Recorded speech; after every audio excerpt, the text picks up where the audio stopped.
Hi everyone. In today's video, I'm going to teach you how to take notes.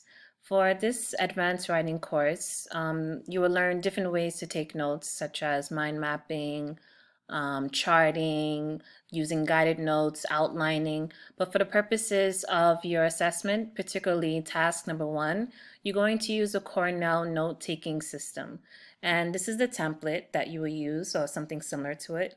And this method of taking notes was created by an education professor at Cornell University in upstate New York in the 1950s, and it's one of the many effective ways of taking notes.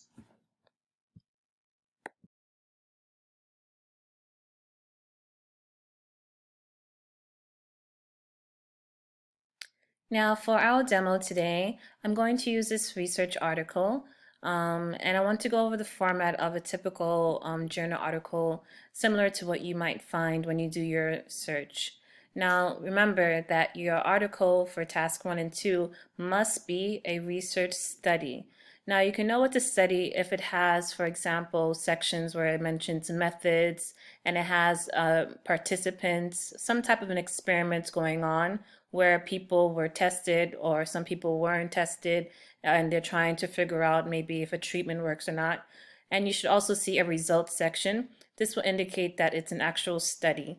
Make sure you're not using a literature review or a review article. This can be used in the final project as an additional or supplementary source. When you view your journal article, you should see something called a DOI link or number. This is the digital object identifier. Basically, it's just a permanent web link that will always lead back to your journal article. You should see the title of the journal. Over here, it's BMC Gastroenterology. And you might see something called open access like we see in this article. Now, open access means that you don't have to subscribe to the journal. You don't have to pay to view this article. It's open to the public. So the first part of a journal article typically is an abstract. This is about 100 to 200 words, giving a summary of the entire article. And then we go into the different headings and subheadings, as you can see. Now, before you actually do your Cornell Notes, you want to make sure that you read your article thoroughly and that you take notes and highlight and annotate anything that's different for you or it's new for you or that needs more explanation. You can see here that I've highlighted many main ideas in each section. This is a method section, and these are the subheadings under the method section. So make sure that you really understand your article before you start taking your Cornell notes.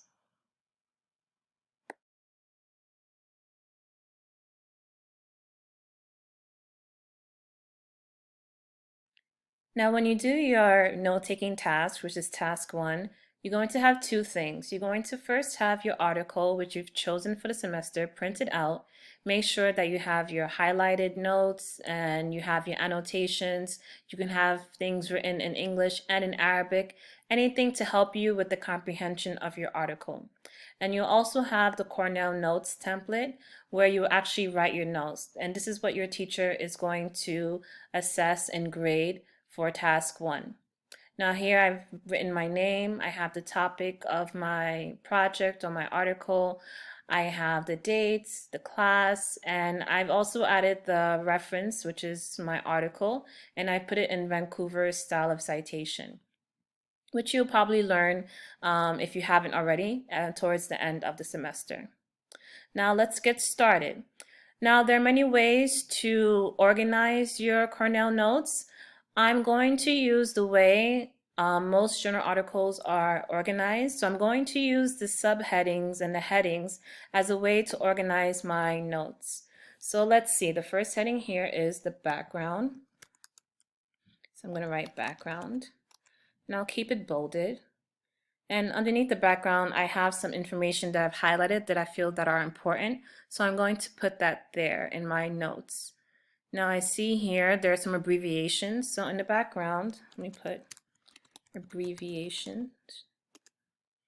I'll unbold that since it's under the background.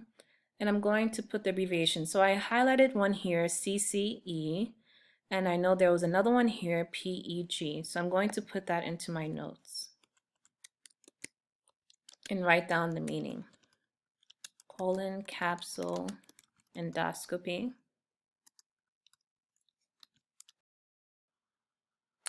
The second abbreviation that I found was PEG, and I've added it here, polyethylene glycol electrolyte.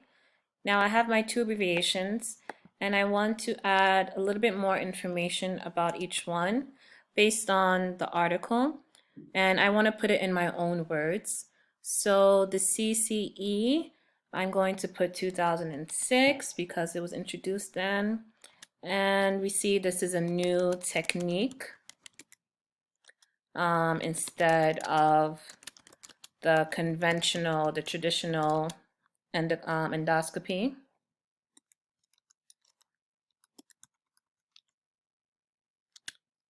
And for PEG, I see over here that it's used for bowel, it's a base for bowel preparation. So I'm just going to put here for bowel preparation. And I still have more information in my background, so I'll probably add a little bit more information into my notes. I had it here, limiting factors, so I'm going to put that here as a separate, still unbolded because it's underneath the background, but limiting factors to CCE. There are a few. It says limiting factors for the use of CCE are the cleanliness of the colon. Okay, so I'll put here colon cleanliness. It says the number of capsules that are not excreted, battery lifetime, within the battery lifetime. So I'll put here the symbol, the number symbol. Since it's notes, you don't have to write the full word. You can write abbreviations or symbols like number or pound sign. So number of caps not excreted, battery lifetime. And one more thing that I definitely need to highlight that's in the background section in my article is the study's objective. So I'm going to put that here as studies objective. Okay, now it says here the objective of this study was to investigate if addition of either coffee or chewing gum to the standard CCE bowel preparation can increase excretion during battery lifetime. So let's see. The study's objective is to investigate if adding chewing gum or drinking coffee. Now let's see. I want to use the exact words that are in here, so I'm going to put quotation marks. So let's see. I'm going to start from here to the standard CCE bowel preparation can increase excretion during battery lifetime. And then I'll end it with the quotation. And I'm just going to put the page number just so I can make reference to it. It's page 2. And again, I put these words in quotations because there are direct quotes. They're not my words. I didn't paraphrase. I used exact words in the article. Remember, we don't want to plagiarize even in our notes. I'm going to continue this form of organization into the next section of the article. And the next heading I have is methods. So I'm going to skip a line here and put methods. I'll make it bold since it's a heading. And underneath this heading, I have many subheadings. So let's start with study design. And I'll just add them since I see it. The study population. And I have the interventions, the CCE analysis. There wasn't much information I felt was necessary to add in this section, so I'll discuss afterwards the sample size. So these are my subdivisions underneath the methods section, and I'm going to add notes based on my highlighting of the article.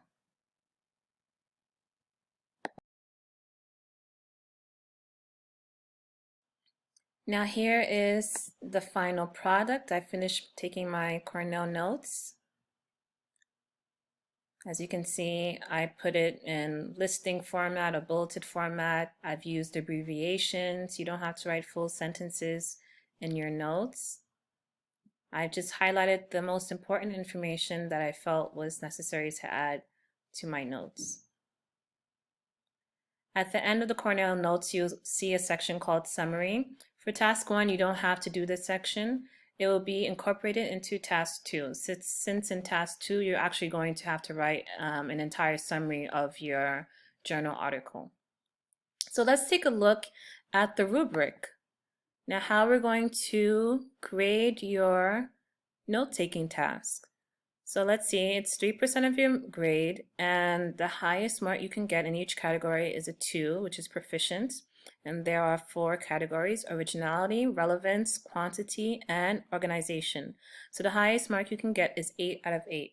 Now let's see how this sample correlates to the rubric. Now, originality, notes are recorded as keywords.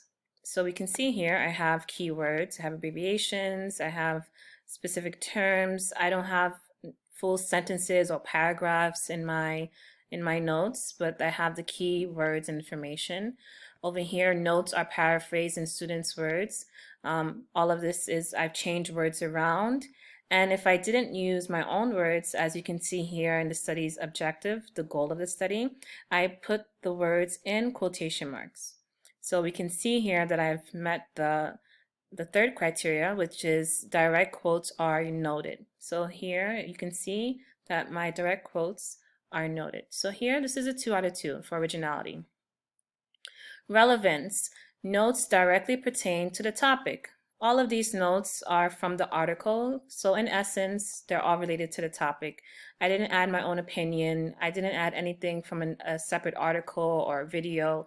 Everything here is based on my article. Notes are supported with enough examples. So I have here the study design. For example, I put the details, the 3 equal groups, blind investigators, single-centered. The interventions, I gave some details about that. So I do have enough examples. And notes disclose the purpose of the text. So the purpose of the text you will see in this section, the study's objective. So study's objective basically means the purpose of the text. Why did the person or these researchers write this article or do this study? And it's written here. So that's 2 out of 2. Now let's go to quantity. Notes are sufficient to explain all relevant key information related to the topic. Notes are adequate, not excessive.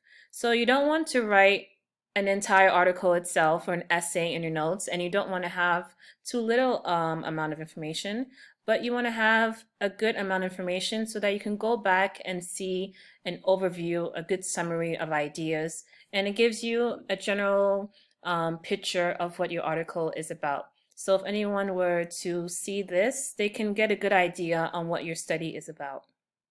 So this is neither too much information nor is it too little.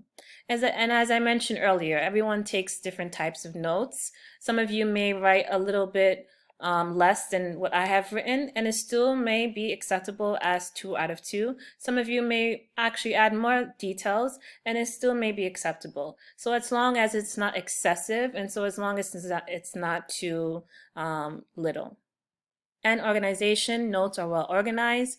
Information is organized logically and effectively. And so, as I've mentioned earlier as well, I've organized my notes in accordance to how the article was organized. So I used the headings and subheadings to organize my thoughts and my notes. So in essence, this is a very good way or a good tactic to use in order to make your notes clear and organized for yourself and also for your teacher who will be grading your task. So I hope this video has helped you understand how to take Cornell Notes and given you a little bit more confidence in completing task 1. And I wish you all the best.